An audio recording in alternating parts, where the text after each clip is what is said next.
Bonjour, mon nom est Bianca Turcotte. Voici mon travail intégrateur pour le cours de pédagogie informatique.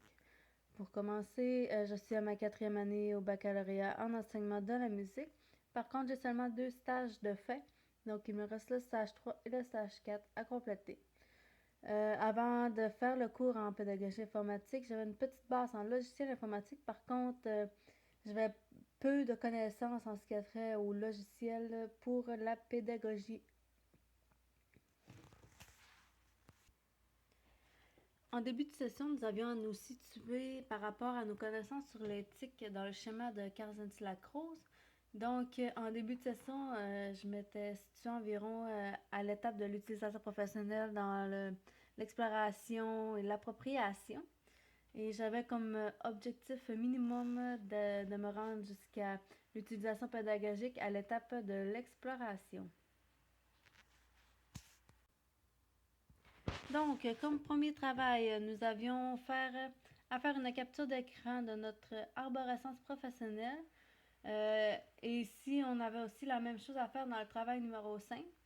Donc, comme vous pouvez voir, mes deux arborescences se ressemblent beaucoup, étant donné qu'au courant de la session, je n'ai pas eu à faire de stage ni de remplacement. Donc, je l'ai amélioré du mieux que je pouvais tout au long de la session. Donc, la seconde activité était de faire une feuille d'accompagnement pour une activité informatique. Alors moi, c'était une activité pour apprendre les instruments avant.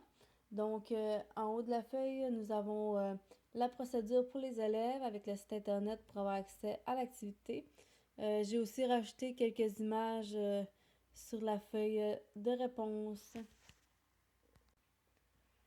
Le troisième travail que nous avions fait était un travail d'équipe que j'ai fait avec Rosemary et Étienne Pascal.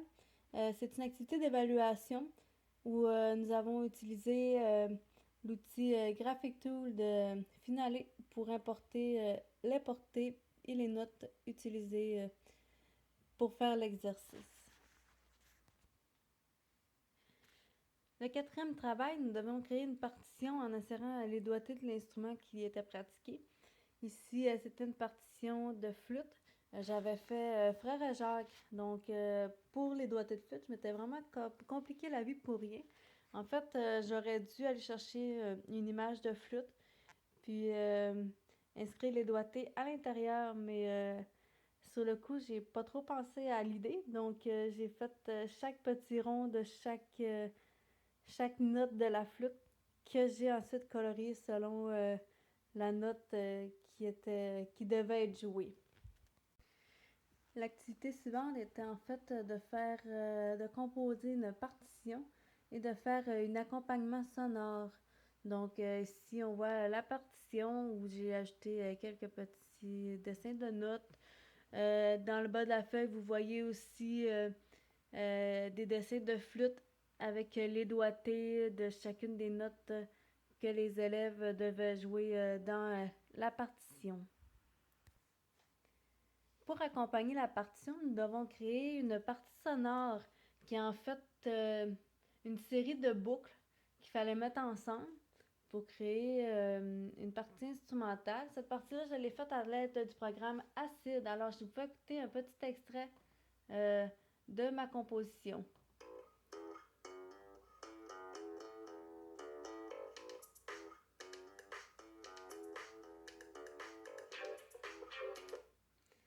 Alors, c'était juste un petit extrait pour donner un petit aperçu.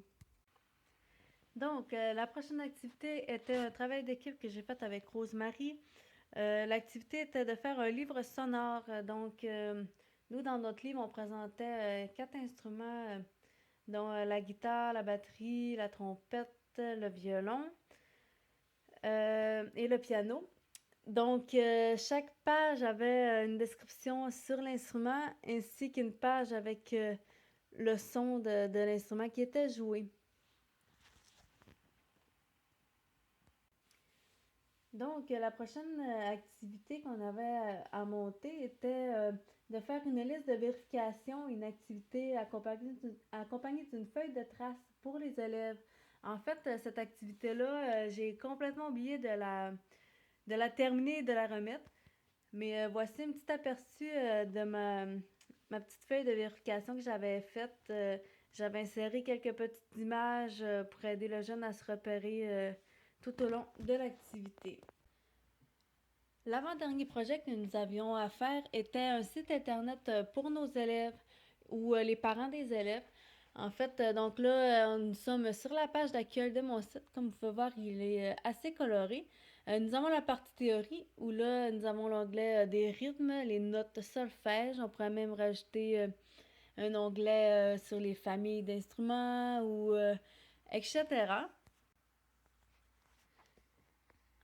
Ensuite, nous avons la section des jeux où je vais insérer soit des activités interactives directement sur le site internet ou encore des liens vers d'autres sites pour que les jeunes apprennent en s'amusant.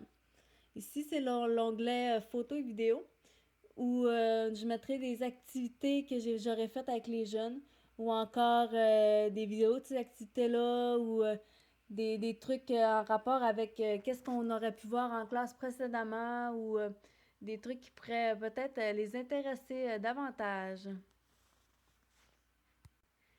Et pour finir le tour du site internet, nous avons la partie Me contacter où les jeunes ou les parents pourront facilement me contacter par email et chaque message tomberont dans ma boîte de messagerie de l'école.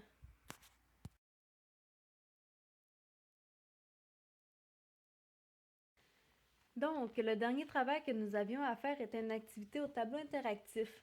Alors ici, vous voyez en fait la première page de mon activité qui était une petite aide-mémoire sur les valeurs des notes pour les élèves. Donc, l'activité qui nous intéresse ici, dans le fond, c'est des rectangles blancs avec dedans diverses figures rythmiques. Il suffit pour les élèves de sélectionner les rectangles blancs et de les placer au bon endroit selon le nombre de temps qu'il y a dans le rectangle blanc et selon la forme qui est associée à ce nombre de temps-là. Donc, si nous revenons au schéma de Carzanti-Lacrose, en début de session, comme je l'ai dit plus tôt, je m'étais située dans le stade de l'utilisation professionnelle, exploration et appropriation. Je m'étais donné comme objectif de me rendre dans le stade de l'utilisation pédagogique à l'étape de l'exploration. Par contre, au cours de la session, je me suis rendu compte que je crois avoir franchi l'étape de l'infusion, c'est-à-dire je crois être capable de monter certaines activités intéressantes pour les jeunes pour le tableau interactif. Donc, pour terminer ma présentation, je vais vous parler un petit peu des difficultés que j'ai rencontrées tout au long de la session. Je crois que ma plus grande difficulté a été mon ordinateur, puisque celui-ci, il y a quelques années déjà, souvent lorsqu'il fallait que je fasse des trucs avec, qui nécessitaient plusieurs manipulations, euh, j'avais souvent un petit peu plus de difficultés à les faire. D'autres difficultés que j'ai rencontrées, c'était avec des programmes comme Acid ou Active Inspire, qui sont des programmes que je ne connaissais pas tellement avant de faire le cours. Donc, pour moi, c'était un petit peu plus difficile de les utiliser. Donc, c'était un petit peu plus long faire mes activités. Comparativement à lorsque c'était des activités qui nécessitaient PowerPoint ou qui nécessitaient Word ou Photoshop ou quoi que ce soit, ou des programmes que j'ai à utiliser assez fréquemment dans mon quotidien. Alors, en gros, c'était les deux difficultés les plus grosses que j'ai eues au courant de mon parcours. Donc, c'était mon projet intégrateur pour le cours de pédagogie informatique. Merci.